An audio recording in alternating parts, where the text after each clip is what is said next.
Assalamualaikum dan selamat sejahtera diucapkan kepada Dr. Farhana dan rakan-rakan sekalian.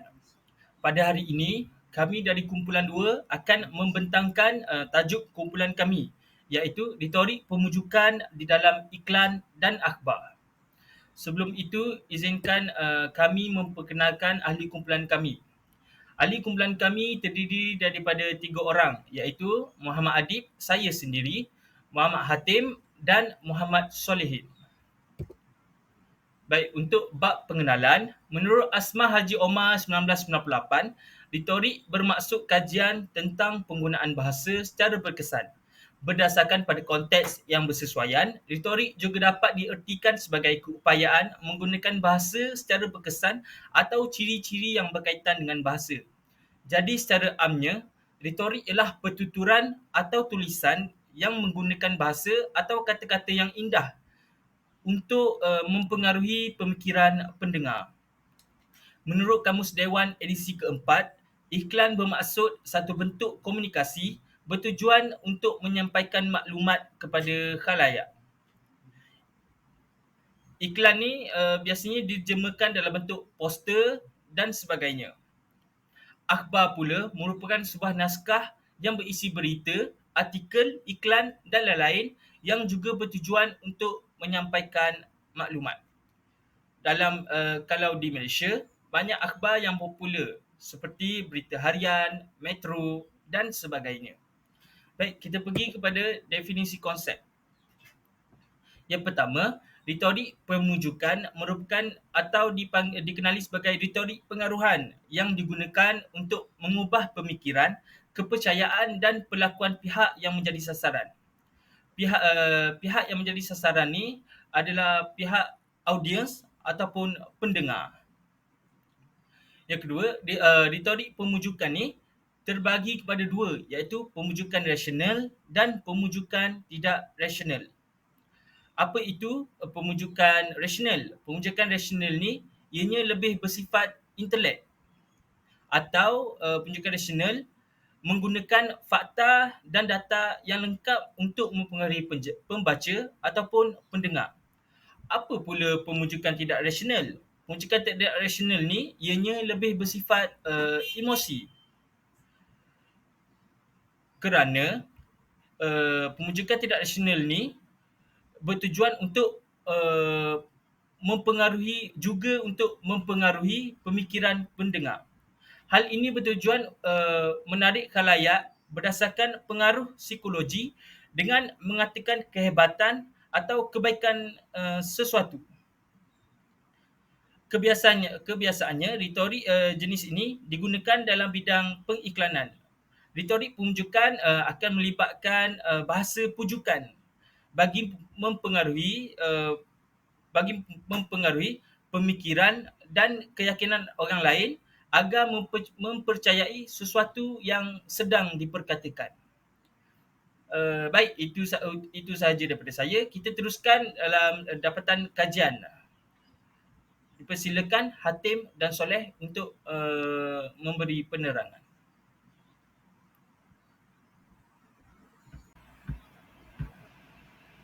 Okay, terima kasih kepada Muhammad Adib. Kemudian saya Solehin ingin membincangkan tentang dapatan kajian retorik pemujukan iklan. Okay, sebelum kita masuk kepada ciri-ciri iklan, iklan ni ialah satu komunikasi yang menyampaikan maklumat kepada khalayak. Iklan ni terbahagi kepada 3, sama ada melalui media, cetak ataupun jual secara langsung. Iklan ni kebanyakannya bersifat tidak rasional kerana menggunakan unsur-unsur yang bermain dengan minda, iaitu bersifat emosional.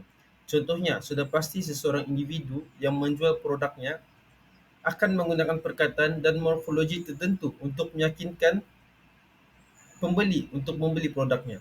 Contohnya, produk yang berkaitan kesihatan, berkaitan jualan secara langsung, mereka akan menggunakan perkataan-perkataan yang manis dan juga menarik. Okay? Sementara stok masih ada, perkataan sensasi seperti itu. Ada juga yang menyatakan diskaun, berapa peratus diskaun tersebut, dan juga jualan akhir. Okay. Selain daripada itu, penjual juga ada menyatakan kesan apa yang akan diperolehi oleh pembeli jika membeli produk tersebut. Contohnya produk tu dapat dapat menguruskan dalam masa 1 minggu. Produk pencuci muka tersebut pula dapat memutihkan muka dalam masa 3 hari. Ini akan membuatkan minat si pembeli itu untuk membeli dan mencuba suatu produk tersebut. Okey. Antara ciri-ciri iklan ni, yang pertama bermain dengan emosi pembaca. Contoh bermain dengan emosi pembaca dalam iklan tersebut ada memberitahu akan mengubah pendirian penerima, akan berubah mengikut kehendak penulis. Contohnya penulis tu menyatakan tentang perasaan kasih sayang, perasaan takut dan perasaan malu. Perasaan malu yang contohnya seperti yang malu muka berminyak, macam tu. Kemudian iklan ni mempunyai unsur perbandingan. Unsur perbandingan ni ialah satu usaha untuk mempengaruhi keyakinan dan juga pemikiran si pembeli. Contohnya dalam iklan tersebut ada membandingkan antara dua produk. Produk A tidak berkesan kerana tidak mengandungi sesuatu bahan, produk produk B berkesan kerana mengandungi bahan-bahan tertentu. Ini adalah satu proses mengujuk yang akan membuatkan pembeli ingin cuba produk yang disarankan. Okey, yang ketiga ialah menggunakan kata penguat.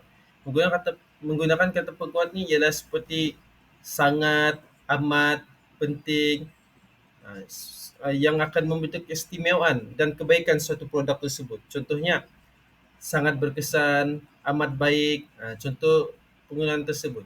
Yang keempat ialah menggunakan bahasa yang manis dan juga bahasa yang menarik. Contohnya menawan, mempersonakan, cantik dan sebagainya. Di sini ini ialah contoh iklan pertama. Okey, dalam iklan pertama ni ialah ada menyatakan jualan penghabisan stok. Jualan penghabisan stok iaitu menggunakan kata-kata sensasi.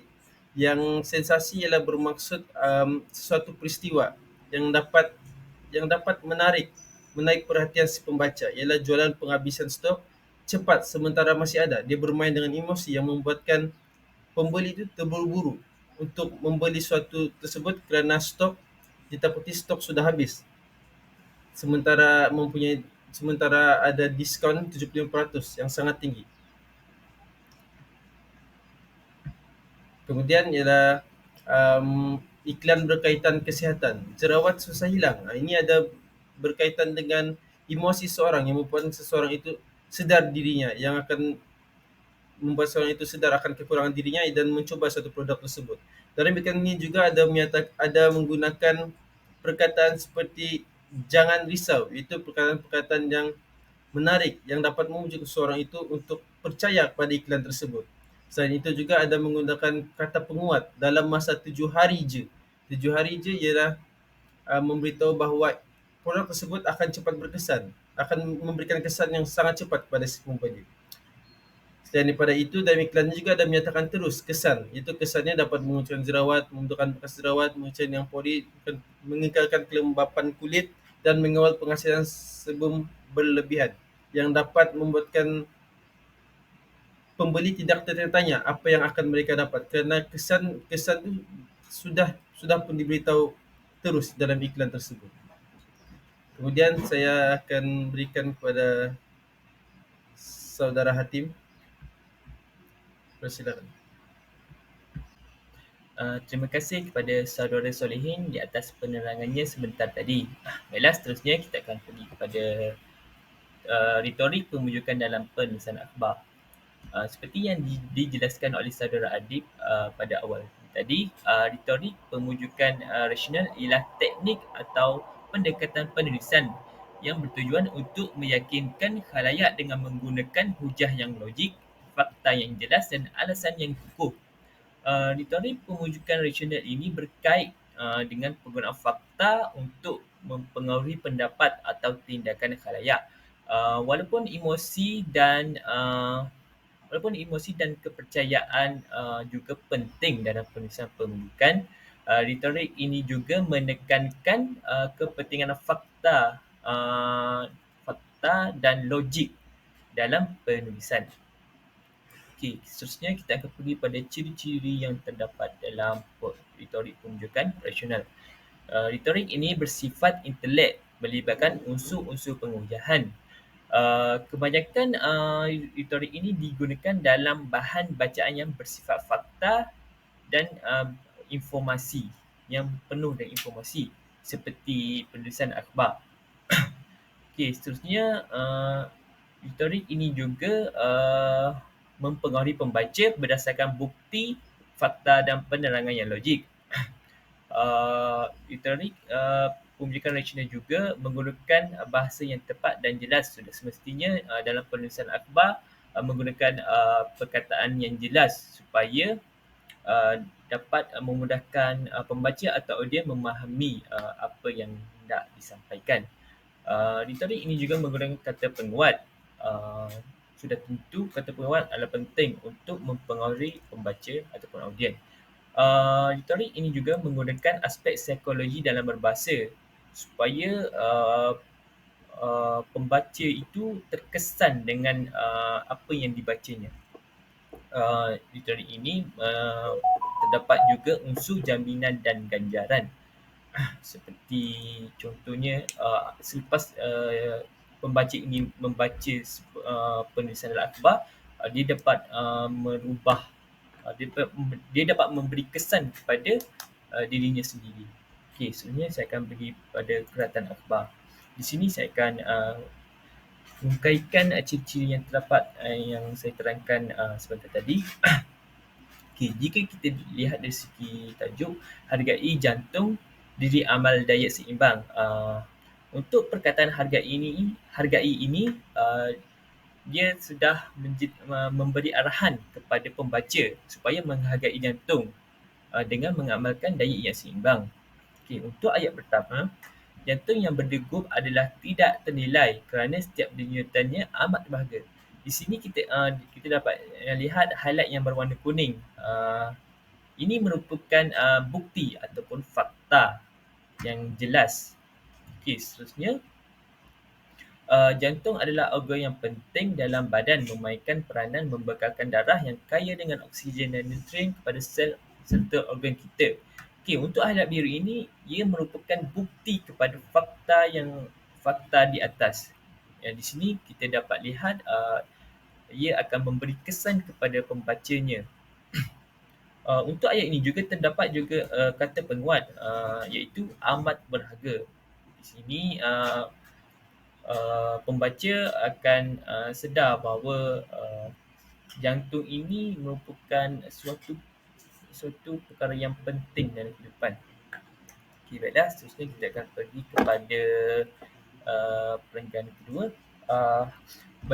Bagaimanapun sebalik kepentingannya, di negara ini masalah jantung menjadi punca kematian utama. Untuk ayat ini dia menggunakan unsur psikologi, iaitu menggunakan perkataan kematian menjadi punca kematian utama. Di sini ia akan memberi kesan kepada pembaca, memberi kesan yang dia akan memberi kesedaran macam akan sedar bahawa jantung itu penting dalam kehidupan. Sekiranya tidak dijaga dengan baik, ia akan boleh membawa kepada kematian. Okey, baiklah, seterusnya seperti yang saya jelaskan, perkataan kuning ni adalah fakta dan okey, fakta sebenarnya ada beberapa kaedah amalan penjagaan diri yang boleh dibuat seperti yang kita belajar di Fakulti Perubatan. Okey, untuk perkataan yang coklat ini, ia menerangkan, ia menjelaskan kesan kepada perkara yang dibuat, iaitu lakukan pemantauan tekanan darah secara berkala. Untuk ayat coklat ini, ia menjelaskan kesan sekiranya jika kita melakukan pemantauan tekanan darah secara berkala, tekanan darah akan stabil. Maknanya di sini berada dalam keadaan baiklah. Kita dapat mengetahui bahawa tekanan darah kita ini baik ataupun tidak. Okey, sekian daripada saya. Seterusnya kita pergi kepada kesimpulan. Baik, kembali bersama saya lagi Muhammad Adib dalam kesimpulan. Jadi secara keseluruhannya, retorik pemujukan ini merupakan satu kaedah yang sangat berkesan dalam mempengaruhi pembaca. Tambahan pula, Retorik ini juga mementingkan kehalusan dalam berbahasa dan bahasa yang bersifat emotif dan imajinatif untuk mempengaruhi pemikiran dan keyakinan orang lain supaya mempercayai sesuatu perkara yang diperkatakan itu. Jadi sekian dari kumpulan kami. Terima kasih.